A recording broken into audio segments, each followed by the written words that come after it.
10th class, अभी अभी आपका सेट 1 का एग्जाम हुआ है मैथ्स का। आज हम उसी को करेंगे। आपके क्वेश्चन 1 से क्वेश्चन 11 तक 1 मार्क्स के क्वेश्चन है, ठीक है। जो आपका क्वेश्चन नंबर 1 है उसमें आपने ये बताना है which of the following is not an irrational number. इनमें से कौन सी अपरिमेय संख्या नहीं है। अपरिमेय नहीं है तो कैसी होगी फिर, परिमेय। यानी हम ये देख लें कौन सी संख्या परिमेय है, ठीक है। तो हमें जो इसके ऑप्शन दिए हुए हैं, फर्स्ट ऑप्शन है हमारे पास 3 + √2, ठीक है। सेकंड ऑप्शन है 5 - √5, थर्ड ऑप्शन है 3 + √16 और फोर्थ ऑप्शन है 4 - √8, ठीक है। देखो वर्गमूल 2 कैसी संख्या होती है, अपरिमेय। किए हुए हैं आपने इसके प्रूफ, ठीक है। √5 भी कैसी होती है, अपरिमेय यानी इरेशनल। √8 भी होती है इरेशनल। अब √16 को चेक करो, 16 का रूट होता है 4, ठीक है। 4 होता है इसका सीधा सीधा रूट। 4 + 3 7, 7 कैसी होगी, रैशनल नंबर होगी यानी परिमेय संख्या। तो कौन सी संख्या परिमेय है, 3 + √16। तो इसमें आपका ऑप्शन कौन सा आएगा, सी, ठीक है। अपने मार्क्स भी लगा सकते हो आप साथ साथ, कितने नंबर आएंगे आपके। अब है क्वेश्चन नंबर 2। हमें क्वाड्रेटिक पॉलिनोमियल दिया हुआ है x² - 4x + 1। बोलो नहीं, आवाज नहीं है। अब इस क्वाड्रेटिक पॉलिनोमियल का हमने क्या बताना है, सम ऑफ जीरोस यानी कि शून्यकों का योगफल। शून्यकों का योगफल का आपको मैंने फॉर्मूला बताया था कि उससे आप 1 मिनट में कर लोगे। ये होता है फॉर्मूला -b/a। इसको पहले आप कंपेयर करोगे ax² + bx + c के साथ। a इसमें क्या है 1, b क्या है -4, c क्या है 1, ठीक है। तो सम ऑफ जीरोस -b/a यानी -b है -4 और a कितना है 1, माइनस माइनस क्या हो जाएगा प्लस, 4/1 यानी 4, ठीक है। तो 4 आएगा इसमें। आपका ऑप्शन है ए, ऑप्शन ए आएगा आपका आंसर, ठीक है 1। अब जो आपका क्वेश्चन नंबर 3 है,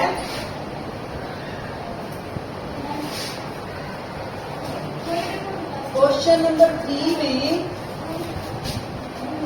the pair of linear equations, हमें 2 लीनियर इक्वेशंस दी हुई हैं 2x + 4y - 8 और 5x + 10y - 20, ठीक है। इसमें हमने ये बताना है unique solution, no solution, infinitely many solution या नन ऑफ दीज। ऐसे क्वेश्चंस में मैंने आपको ये बताया हमने क्या निकालना होता है, A1 A2 है ना, A1 A2 A3 B1 B2 B3, ये चीजें निकालते हैं ना हम। तो इसमें कैसे निकालोगे, ये हमारे क्या होते हैं, सॉरी A3 नहीं C1, A1 B1 C1। A1 क्या है इसमें 2, B1 क्या है 4, C1 क्या है -3, ठीक है। A2 क्या है 5, B2 क्या है 10, C2 क्या है -20। अब क्या निकालेंगे, A1/A2 है ना, A1/A2 क्या होगा 2/5, B1/B2 क्या होगा 4/10। वो काटता था 2 × 4 2 × 5 = 10। कई बच्चों ने काटा ही नहीं होगा, सोच रहे होंगे ये इक्वल तो आया ही नहीं, है ना। कईयों ने तो यहीं पे मिस्टेक कर दी होगी। C1/C2 -8/-20, माइनस से माइनस कैंसिल, ये भी 4 पे कट रहा है, 4 2 × 8 4 5 = 20। देखो तीनों इक्वल आ गए ना, तीनों इक्वल 2/5 2/5 2/5। तो कैसे हल होते हैं, इनफाइनाइटली मैनी सॉल्यूशंस यानी अपरिमित अनेक हल, ठीक है। जब हमारे तीनों होते हैं तो हमारे इनफाइनाइटली मैनी सॉल्यूशन होते हैं, जो कि आपका ऑप्शन है सी। ठीक है, अब है क्वेश्चन नंबर 4। अब है हमारा question number 4। Which of the following can not be the probability of an event? निम्नलिखित में से कौन सी घटना की प्रायिकता नहीं हो सकती? एक दिन पहले ही आपको रिवाइज करवाया था। कौन सी नहीं हो सकती घटना की? Very good. जो कौन सी है? माइनस वाली। कौन सी है इसमें माइनस की? ऑप्शन बी है ना, -1.5। तो क्वेश्चन 4 में आपका ऑप्शन है ये बी। माइनस को देखते ही सीधा कर दो, और कुछ देखने की जरूरत ही नहीं होती इसमें। ठीक है, उसके बाद है आपका question number 5। The mean of the first 5 natural numbers will be. Natural number कौन से होते हैं? सीधा गिनती लिख दो। 1, 2, 3, 4, 5 ये होते हैं ना नेचुरल नंबर्स। अब इसका हमने क्या निकालना है? मीन, माध्य। माध्य कैसे निकालते हैं? इनको प्लस कर दो और फिर 5 से डिवाइड। ठीक है, प्लस करो इनको। 5 और 4 9 और 3 12 और 2 14 और 1 15। और ये कितने नंबर्स हैं टोटल? 5 से इसको डिवाइड कर दो, क्या आ जाएगा? मीन 3। ठीक है, बचपन में भी किया हुआ है ये आपने, 8th क्लास में भी था आपके। ठीक है, तो इसमें आपका ऑप्शन आएगा ए। अब है हमारा question number 6।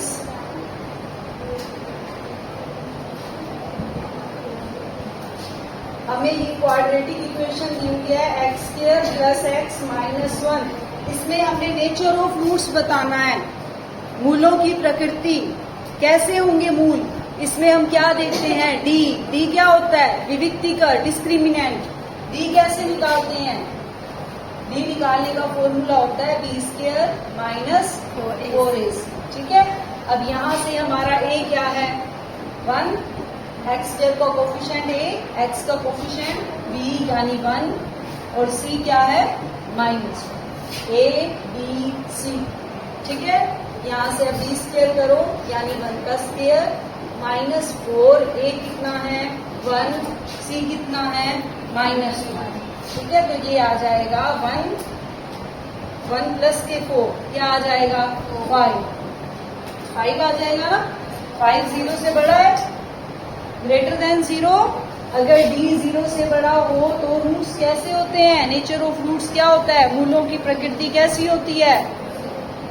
Real and unequal. ठीक है, यानी आपका फर्स्ट ऑप्शन वास्तविक एवं असमान। ठीक है, तो ये है हमारा option number, option A option आएगा इसमें। ये आपको तीनों बता रखे हैं। डी ग्रेटर देन 0 हो तो रूट्स कैसे होते हैं, डी लेस देन 0 हो तो रूट्स कैसे होते हैं, डी इक्वल टू 0 हो तो रूट्स कैसे होते हैं। ध्यान है, डी लेस देन 0 हो तो रूट्स कैसे होते हैं? कैसे होते हैं? इमेजिनरी, है ना, वास्तविक नहीं। और डी इक्वल टू 0 हो तो रूट्स कैसे होते हैं? Equal, real and equal. उसमें आपका ऑप्शन बी होता, वास्तविक एवं समान। ठीक है ना। अब हमारा डी ग्रेटर देन 0 आया, इसलिए वास्तविक और असमान, यानी ऑप्शन ए। अब है क्वेश्चन नंबर 7, विविक्तिकर। कितने आसान क्वेश्चन आए हुए हैं। विविक्तिकर क्या होता है? डिस्क्रिमिनेंट। कैसे निकालते हैं? डी निकालते हैं। ए क्या है? 1, बी क्या है? -5, सी क्या है? 6। तो डी निकाल दो। वही फॉर्मूला जो अभी लगाया था, क्या होता है डी का फॉर्मूला? b² - 4ac। ठीक है, b² क्या है? -5 का स्क्वायर -4, a कितना है? 1, c कितना है? 6। 25 - 24 कितना है? 1। तो इसमें हमने नेचर ऑफ रूट्स नहीं बताना, मूलों की प्रकृति हमने नहीं बतानी, इसमें सिर्फ हमने डिस्क्रिमिनेंट बताना है, यानी विविक्तिकर बताना है, जो कि हमारा आ गया 1। इसमें ऑप्शन नहीं है, सीधा आंसर है आपका 1। अब है क्वेश्चन नंबर 8।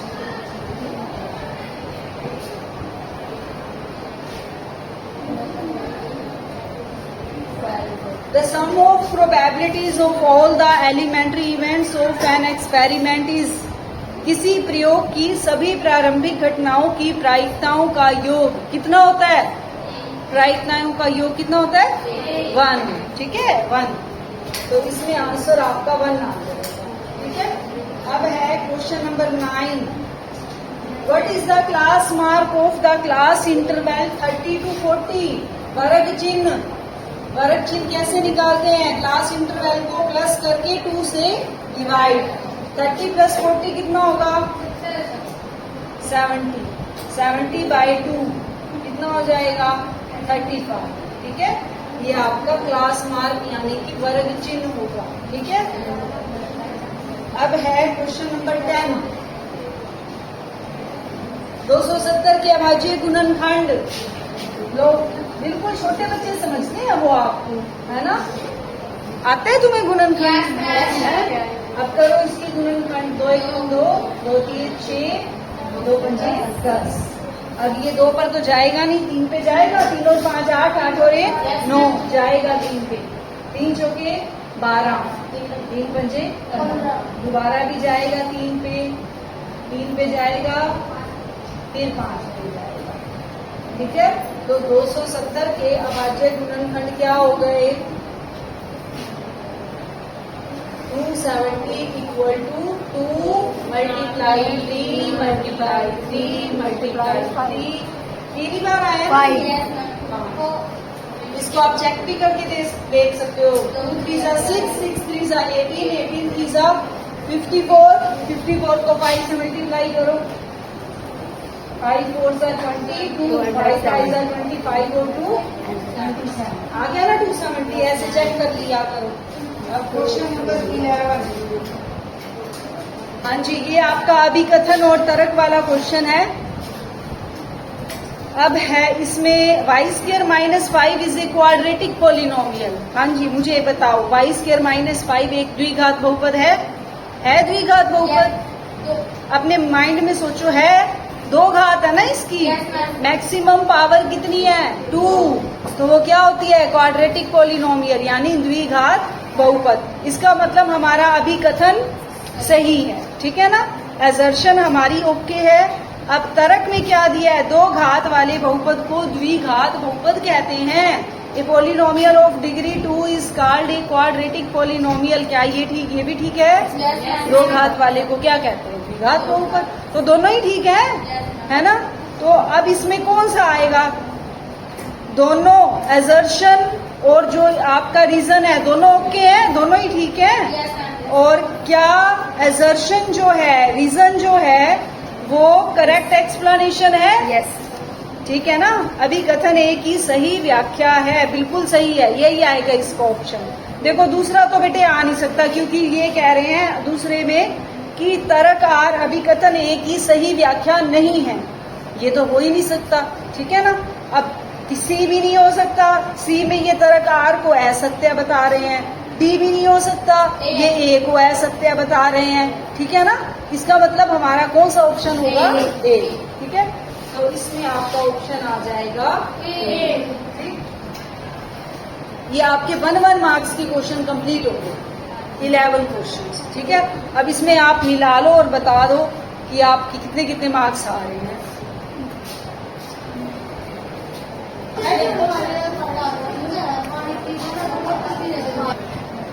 हाँ जी, अब हम करेंगे इसका सेक्शन बी। सेक्शन बी में कितने नंबर के क्वेश्चन है आपके? 12 से 14 तक है 2 मार्क्स के, यानी क्वेश्चन नंबर 12, 13 और 14 2 मार्क्स के क्वेश्चन है। हाँ जी, क्वेश्चन नंबर 12 में हमने 3x² -x -4 के क्या निकालने हैं? शून्य।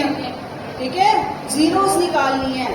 फिर हमने उनके शून्यकों और गुणाकों के बीच संबंध की सत्यता की भी जांच करनी है। अच्छे से समझ लो इस क्वेश्चन को। ठीक है, शून्य हम कैसे निकालते हैं? ए क्या है? ओ सॉरी, ये कैसी इक्वेशन है? क्वाड्रेटिक इक्वेशन, द्विघात बहुपद।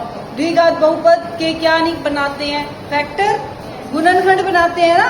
गुणनखंड बनाओ इसके, क्या बनेंगे इसके गुणनखंड? मल्टीप्लाई आनी चाहिए 12, 3 4 12, इन दोनों की मल्टीप्लाई करोगे ना 12 आना चाहिए, और प्लस और माइनस कितना आना चाहिए, -1। 4 3 12, यही तो बन रहे हैं, यही बन रहे हैं ना।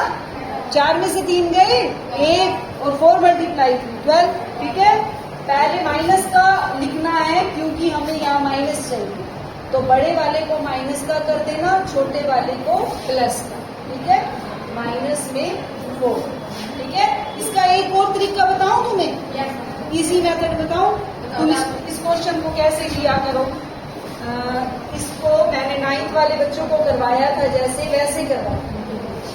देखो, इसमें आप ऐसे किया करो, जो पहले वाली रकम है ना, इसको ऐसे का ऐसे रख दो।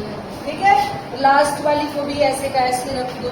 जो ये बीच वाली रकम है ना, इसमें माइनस को तो रख दो बाहर, ठीक है, और एक्स को भी रख दो बाहर। तो यहाँ क्या बचा, 1। 1 को मैं लिख देती हूँ 4 - 3,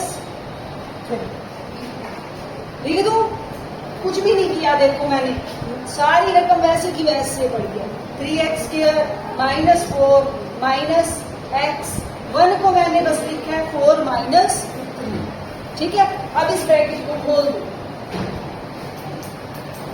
-4x प्लस 3x -4 बन गए टुकड़े, बन गए ना। तुम्हें उस तरीके से लिखना नहीं आता तो ये वाला तरीका लगाया करो। अब इनके जोड़े बना दो। अब इसमें से कुछ कॉमन आ रहा है क्या, x। 3 नहीं आ रहा, सिर्फ x आ रहा है।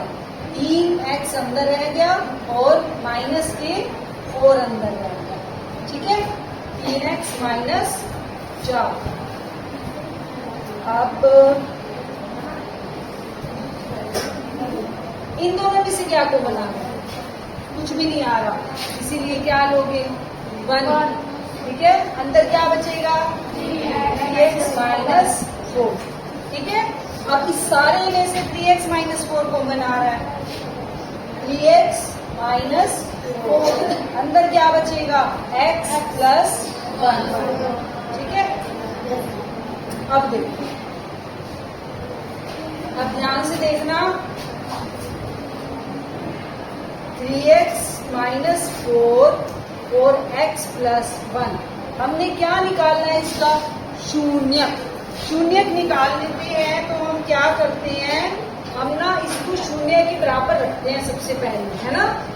ये 0, ये भी 0 0 0 0 लिखना चाहिए था अपने को शुरू से, है ना। अब इसमें से हम x की वैल्यू निकालेंगे। कैसे निकालेंगे, देखो x की वैल्यू,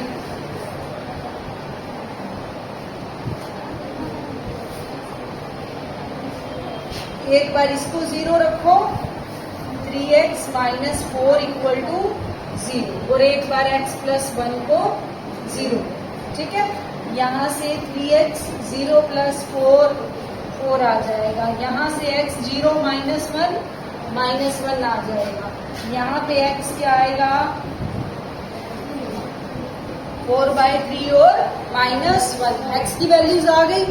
जो हमारी x की वैल्यूज होती हैं वही हमारे क्या होते हैं, शून्यक होते हैं, जिनको हम अल्फा बीटा का नाम भी दे सकते हैं। अगर आपको अजीब लगते हैं तो आप सीधा लिख दो शून्य। ठीक है, हमारे शून्य क्या है, 4/3 और -4। ठीक है, शून्य निकाल दिए। अब हम इस शून्यकों का क्या निकालेंगे, योग। शून्यकों का योग,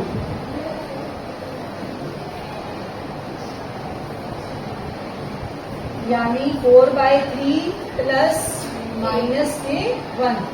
4/3 -1 क्या आ जाएगा, 4 - 3/3, सॉरी 3 आएगा ना, ये 1/3। ठीक है, 1/3 आ गया शून्यकों का योग। समझ आ रही है? शून्यकों का गुणनफल, गुणनफल यानी इनकी गुना कर दो। शून्य क्या है हमारे, ये ना, इनकी गुना करो। 4/3 को किससे गुना करोगे? -1 से। ये क्या आ जाएगा? -4/3। देखो अब ध्यान से समझ लो बेटा, एक बार हमने शून्यकों का योग निकाल दिया, एक बार हमने शून्यकों का गुणनफल।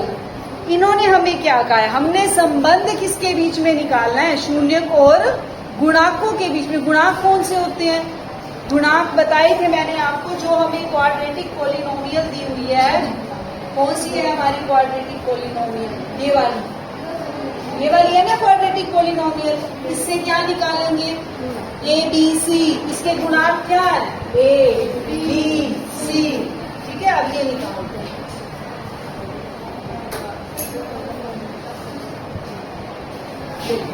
अब इसको मैं नंबर 1 दे देती हूँ और इसको मैं नंबर 2।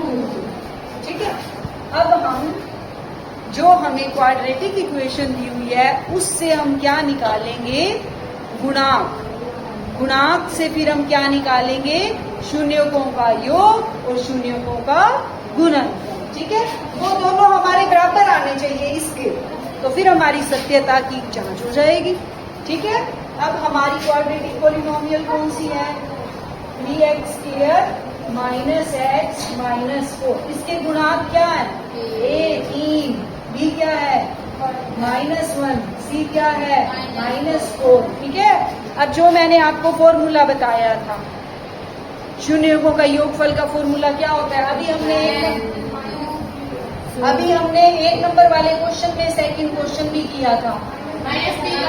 हाँ, शून्यकों का योग या योगफल -b/a। -b कितना है? -1। a कितना है? 3। माइनस माइनस प्लस हो गया 1/3। मिलाओ इसको, ये भी 1/3 है, ये भी 1/3 है। आ गया। अब क्या निकालूं? गुणनफल। ये हम किससे निकाल रहे हैं? ये हम गुणाकों से निकाल रहे हैं। पहले हमने किससे निकाला था? पहले हमने किससे निकाला था? शून्यकों से, है ना। अब हम गुणाकों से निकाल रहे हैं शून्यकों का गुणनफल।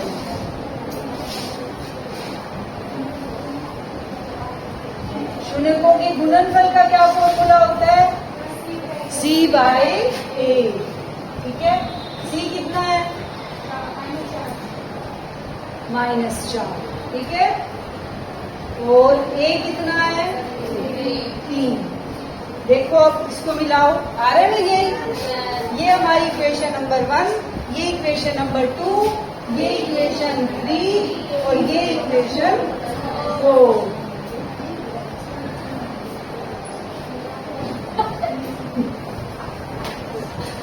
अब क्या हुआ? 1 2 3 4, है ना। चार इक्वेशन से इक्वल दिख रहे हैं। शून्यकों का योग और शून्यकों का योग इक्वल है, शून्यकों का गुणनफल और शून्यकों का गुणनफल इक्वल है। तो आप लास्ट में क्या लिखोगे? लास्ट में आप लिखोगे समीकरण 1 2 3 तथा 4 से शून्यकों तथा गुणाकों के संबंध सत्य हैं। आगे समझ? ये हो गया हमारा क्वेश्चन नंबर 12 कंप्लीट। इसको छोटा कर दो, रोक दिया बेटा वीडियो। देखिए ना,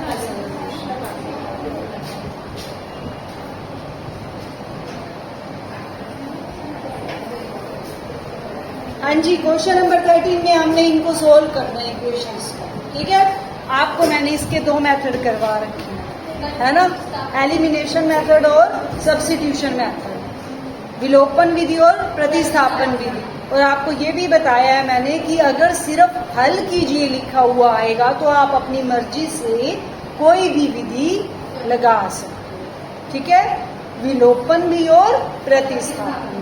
अब बताओ कौन सी विधि से करवाऊं? पहले विलोपन कर लेते हैं, तुम चाहोगे तो प्रतिस्थापन भी करवा देंगे। ठीक है, विलोपन विधि से करने के लिए ये हमारी हो गई इक्वेशन नंबर 1। अब 2 देखो, 2 में हमें पहले इसको सेट करना पड़ेगा। सेट कैसे करेंगे? एलसीएम लेके सेट कैसे करेंगे? इसका एलसीएम ले लें, 6 आएगा, 6 को 3 से डिवाइड करो 2x, 6 को 2 से डिवाइड करो 3y इक्वल टू 6 के नीचे लिख दो 1। अब इसको क्या कर दो? Cross multiply. तो ये हमारी इक्वेशन बन जाएगी 2x plus 3y equal to 36। 6 6 36 बन गई दूसरी इक्वेशन। ठीक है, तो अब हमारी ये इक्वेशन नहीं है, अब हमारी एग्जैक्ट इक्वेशन जो है वो ये वाली। ठीक है, अब हमने इन दोनों को सोल्व करना है। कौन सी विधि से करें? ठीक है, x minus y equal to 3, 2x plus 3y equal to 36। Equation 1, equation 2। विलोपन विधि में हम क्या करते हैं? या तो इसके कोफिशिएंट इक्वल कर लो या इसके कर ले y वाली के। क्यों करें y वाली के? क्योंकि इसके निशान उल्टे हैं। ठीक है, तो मैं फर्स्ट इक्वेशन को 3 से गुना कर देती हूँ और इसको 1। ठीक है, अच्छे से बंद करो, इसको 3 से करो, 3x माइनस 3y बराबर 9। इसको 1 से ही करना है तो 2x बराबर 36। ठीक है, अब इसको कट गया। ठीक है, 3 और 2 36 और 9 45। x कितना आ जाएगा? x आ जाएगा 45/5 यानी 9। x की वैल्यू कितनी आ गई? 9। अब x की वैल्यू किसी में भी रख दो, या तो इक्वेशन 1 में रख दो या 2 में। 1 इजी लग रही है ना, तो 1 में रख देते हैं। क्या लिखोगे? x का मान समीकरण 1 में रखने पर x कितना है? 9 minus y equal to 3, minus y equal to 3 minus 9, minus y equal to minus 6। Minus से माइनस कैंसिल हो गया, y कितना आ गया? 6 और x कितना आ गया था? 9। ये हो गया हमारा आंसर। ठीक है,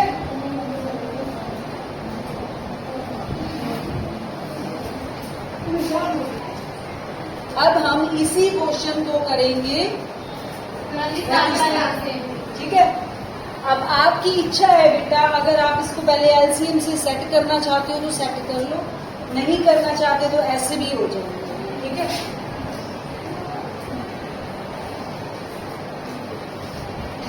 ये हो गई हमारी इक्वेशन नंबर 2।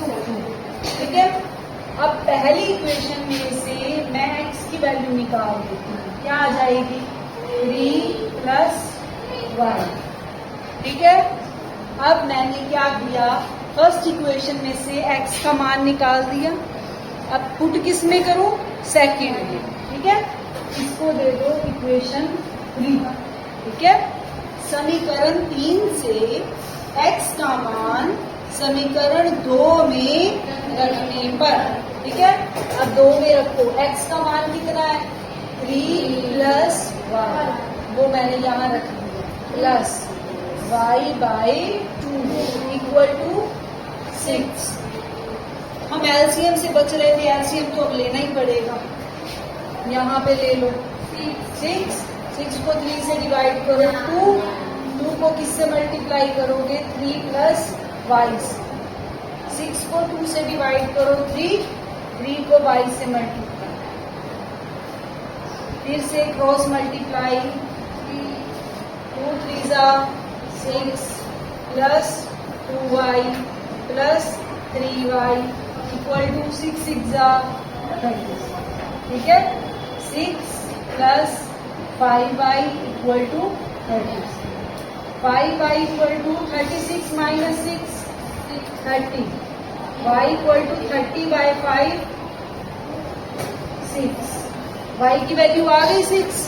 अब y की वैल्यू किस में रख दूं? 3 में। ये है ना x बराबर, x की वैल्यू निकल आएगी। यहाँ लिखो आप y का मान समीकरण 3 में रखने पर।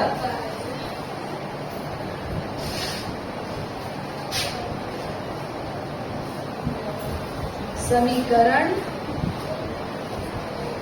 3 से फ्रॉम इक्वेशन थर्ड x कितना आ जाएगा बताओ। 3 प्लस y की वैल्यू कितनी आई है 6। 3 प्लस 6 9। यही आ रहा था उस मेथड से भी, x 9 और y 6। कौन सी विधि आसान है? चलो तुम्हारी इच्छा।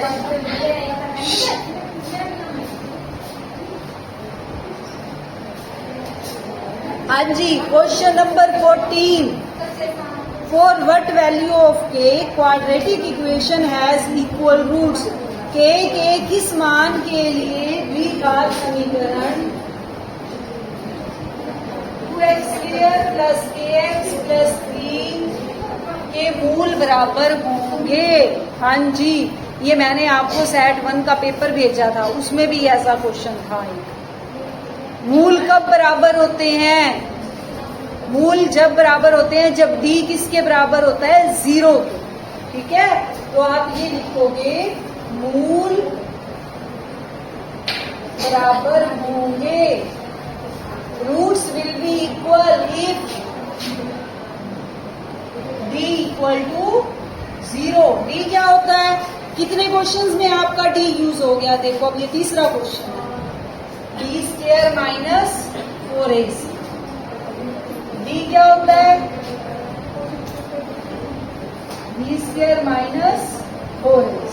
ठीक है, अब इसमें a क्या है 2, d क्या है k, c क्या है 3। इस इक्वेशन से अब रख दो यहाँ d की वैल्यू k का स्क्वायर -4, a की वैल्यू 2, c की वैल्यू 3, k² माइनस 4 2 जा 8, 8 3 जा 24 equal to 0। k² equal to 24 आ गया। 24 के प्राइम फैक्टर बना लो। अगर आपको ये करना ना आए ना, k की वैल्यू ना निकालनी आए, तो 24 के अभाज्य गुणनखंड बना दो। देखो 2 6 जा 12, 2 3 जा 6 3। ठीक है, यानी 24 को मैं क्या लिखूं? 24 को मैं लिख देती हूँ 2 मल्टीप्लाई 2 मल्टीप्लाई 2 मल्टीप्लाई 3। ठीक है, तो k² ये हो गया, तो k कितना हो जाएगा? इसका रूट 2 मल्टीप्लाई 2 मल्टीप्लाई 2 मल्टीप्लाई 3। आपको पता है रूट में से हम बाहर कैसे निकालते हैं? पेयर बना के, है ना। तो 2 का पेयर बन रहा है, तो 1 2 बाहर आ जाएगा। 1 2 जब हमारा बाहर आ जाएगा तो अंदर क्या बचेगा? 2 मल्टीप्लाई 3, यानी अंदर बचेगा 6। और रूट जब भी हम लगाते हैं तो उसके आगे 2 साइन आते हैं, प्लस और माइनस। आगे समझ? यानी हमारी k की 2 वैल्यूज हो गई, एक तो 2√6 और एक -2√। ये इसको छोटा कर दूं।